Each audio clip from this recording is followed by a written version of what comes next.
ഇതിനു മലയാള ചലച്ചിത്ര നടീനടന്മാരുടെ സംഘടന അമ്മ, ചിലരതിനെ AMMA എന്നാ വിളിക്കുക. അപ്പോൾ അതിൽ തെരഞ്ഞെടുപ്പ് നടക്കുകയാണ് കുറേ കാലങ്ങൾക്ക് ശേഷം. ഇതിനു മുമ്പൊക്കെ പരസ്പര ധാരണ സൗഹൃദ പ്രസ്ഥാനമായിരുന്നു, സഹകരണ സംഘമായിരുന്നു അത്. ഇപ്പോൾ പക്ഷേ അത് അങ്ങനെ മാറി. മുൻനിര താരങ്ങൾ മാറി നിന്നോടുകൂടി, അല്ലെങ്കിൽ മമ്മൂട്ടി, മോഹൻലാൽ, ഇന്നസെൻ്റ് അതേപോലുള്ള മുൻനിരയുള്ള താരങ്ങൾ മാറി നിൽക്കുന്നു. ഇന്നസെൻ്റ് മരണപ്പെട്ടു പോയി. മമ്മൂട്ടി, മോഹൻലാലിനൊന്നും അതിൽ താല്പര്യമില്ല. ഇപ്പോൾ രണ്ടാം നിരയിലുള്ളവർ അധികാര സ്ഥാനത്തിന് വേണ്ടി കടിപിടി കൂട്ടുന്ന കാഴ്ചയാണ് അവിടെ കാണുന്നത്. ബാബുരാജ് അവിടെ ഒരു ഉന്നത സ്ഥാനത്തിന് വേണ്ടി മത്സരിക്കാൻ നോക്കി. പക്ഷെ അദ്ദേഹത്തിനെതിരെ സഹപ്രവർത്തകർ തന്നെ പരസ്യ ആരോപണമായി രംഗത്ത് വരുന്നു. പിന്നെ നമ്മുടെ പൊന്നമ്മ ബാബുവിനെ പോലുള്ള ചിലർ വേറെ ചില കുക്കു പരമേശ്വരനെ കരിവാരിത്തേക്കാൻ വേണ്ടി ഇറങ്ങുന്നു. പിന്നെ അവസാന പ്രസിഡന്റ് സ്ഥാനത്തേക്ക് മത്സര രംഗത്തുള്ളത് ഇപ്പോൾ ശ്വേതാ മേനോനും ദേവനുമാണ്. തൊട്ടു പിന്നാലെ ശ്വേതാ മേനോനെതിരെ എങ്ങുന്നോ വന്നൊരുത്തൻ ഒരു പരാതിയായിട്ട് വരുന്നു. അവരുടെ നഗ്ന വീഡിയോ എവിടേക്ക് ഏതോ സിനിമാ രംഗങ്ങൾ പോൺ സൈറ്റുകളിലുണ്ട് പോലും. ആ പോൺ സൈറ്റുകൾ ഈ ചങ്ങാതി എങ്ങനെ കണ്ടു എന്നുള്ളത് ആർക്കും അറിയില്ല. ഇപ്പൊ ഇത്തരത്തിൽ ഈ സിനിമാ രംഗത്തെ നമ്മൾ വളരെ ആരാധനയോടെ കാണുന്ന ചലച്ചിത്ര താരങ്ങളെ എന്താ പറയുക, ഈ തൊലിയുരിച്ചു വെക്കുന്ന പരിപാടിയാണ് ഇപ്പോൾ അമ്മ തെരഞ്ഞെടുപ്പിൽ നടന്നത്. ഭാഗ്യവശാൽ നാളത്തെ കൊണ്ട് അതിനൊരു പരിഹാരം ഉണ്ടാവും. അപ്പോൾ അമ്മ തലപ്പത്തേക്ക് അപ്രതീക്ഷിത മുന്നേറ്റങ്ങൾ നമ്മൾ പ്രതീക്ഷിക്കണം. താരസംഘടനയായ അമ്മയുടെ തെരഞ്ഞെടുപ്പ് പ്രേംലാൽ സൂചിപ്പിച്ചതുപോലെ നാളെ നടക്കുകയാണ്. ചരിത്രത്തിൽ ആദ്യമായി ചേരി തിരിഞ്ഞ് രൂക്ഷമായ ആക്രമണ പ്രത്യാരോപണങ്ങളോട് ഉയർത്തിയ അംഗങ്ങൾ തെരഞ്ഞെടുപ്പിനെ നേരിടുന്നൊരു പ്രത്യേകത ഇത്തവണത്തെ തെരഞ്ഞെടുപ്പിനുണ്ട്. കൊച്ചിയിലെ ഒരു സ്വകാര്യ ഹോട്ടലിൽ രാവിലെ 10 മുതൽ ഉച്ചയ്ക്ക് 1 മണി വരെയാണ് വോട്ടെടുപ്പ്. നാളെ വൈകിട്ട് 4 മണിക്ക് ശേഷം ഫലവും പ്രഖ്യാപിക്കും. ജഗദീഷ് പിന്മാറിയതോടെ അമ്മയുടെ പ്രസിഡന്റ് സ്ഥാനത്തേക്കുള്ള മത്സരം ശ്വേതാ മേനോനും ദേവനും തമ്മിലാണ്. നാസർ ലത്തീഫ്, ജയൻ ചേർത്തല, ലക്ഷ്മിപ്രിയ, ആശ അരവിന്ദ് എന്നിവരാണ് വൈസ് പ്രസിഡന്റ് സ്ഥാനത്തേക്ക് മത്സരിക്കുന്നത്. അല്ലെങ്കിൽ നാസർ ലത്തീഫ് ജയൻ ചേർത്തലയ്ക്ക് അയച്ച ഒരു തെറി കലർന്ന മെസ്സേജ് നമ്മൾ അത് വെച്ചിട്ട് വാർത്ത കൊടുത്തിരുന്നു. അപ്പോൾ അതിലൊക്കെ ഇങ്ങനെ ഇവരുടെ ഈ അരാജകത്വം അതിനകത്ത് വ്യക്തമാവുന്നുണ്ട്. അപ്പോൾ അൻസിബ ഹസൻ ജോയിന്റ് സെക്രട്ടറിയായി എതിരില്ലാതെ തെരഞ്ഞെടുക്കപ്പെട്ടു. അത് എതിരാരും നിന്നില്ല. ജനറൽ സെക്രട്ടറി സ്ഥാനത്തേക്ക് രവീന്ദ്രനും കുക്കു പരമേശ്വരനും തമ്മിലാണ് മത്സരം. അനൂപ് ചന്ദ്രനും ഉണ്ണി ശിവപാലൻ ട്രഷറർ സ്ഥാനത്തേക്ക് മത്സരിക്കുന്നു. 11 എക്സിക്യൂട്ടീവ് കമ്മിറ്റിയിലെ 7 ജനറൽ സീറ്റിലേക്ക് 8 പേരും 4 വനിതാ സംവരണ സീറ്റിലേക്ക് 5 പേരും മത്സരിക്കുന്നു. രാജിവെച്ച ഭരണസമിതിയിൽ ആരോപണ വിധേയനായ ബാബുരാജ് ജനറൽ സെക്രട്ടറി സ്ഥാനത്തേക്ക് മത്സരിക്കാൻ പത്രിക നൽകിയതോടെയാണ് അമ്മയിൽ ശക്തമായ ഒരു ചേരിതിരിവുണ്ടായത്. രൂക്ഷമായ വിമർശനത്തിനൊടുവിൽ ബാബുരാജ് പത്രിക പിൻവലിച്ചെങ്കിലും കുക്കു പരമേശ്വരനെതിരെ മെമ്മറി കാർഡ് വിവാദവും സാമ്പത്തിക ലാഭത്തിനു വേണ്ടി അശ്ലീല രംഗങ്ങളിൽ അഭിനയിച്ചെന്ന പേരിൽ നടി ശ്വേതാ മേനോനെതിരെ കേസും ഉയർന്നു വന്നു.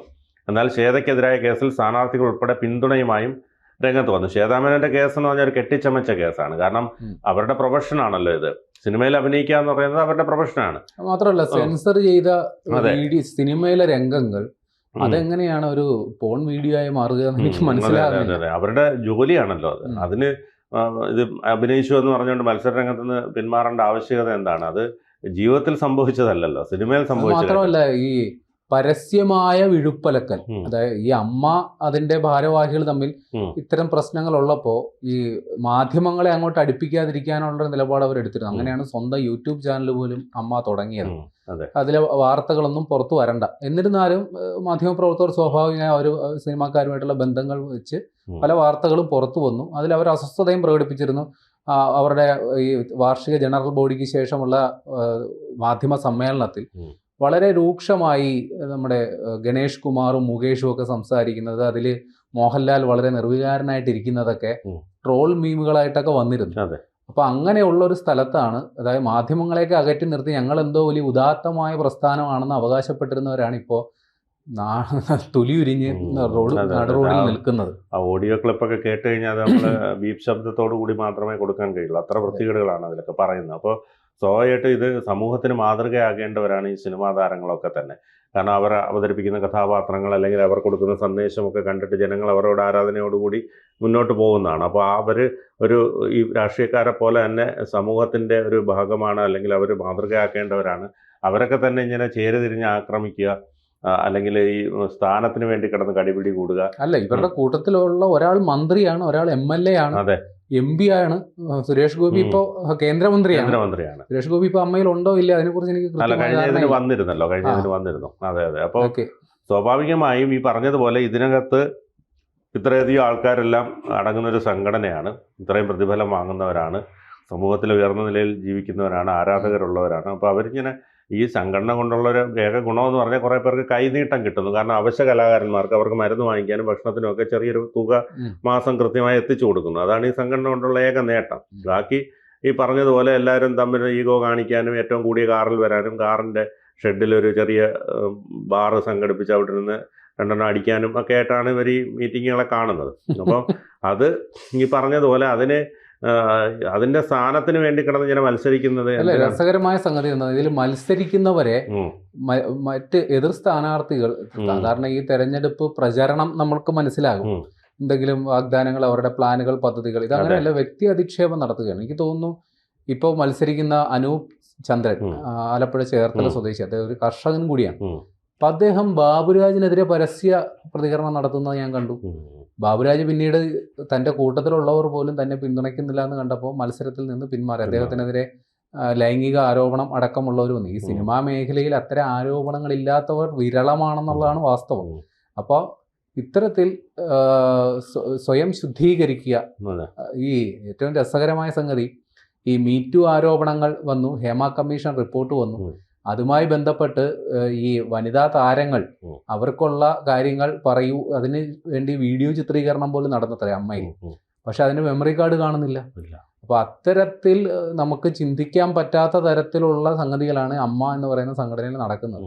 പക്ഷെ ഇന്നസെന്റ് ഭരണസമിതി അതിന്റെ ചുമതലയിലുണ്ടായിരുന്ന കാലത്ത് ഈ തമ്മിലടി ഇല്ലായിരുന്നു.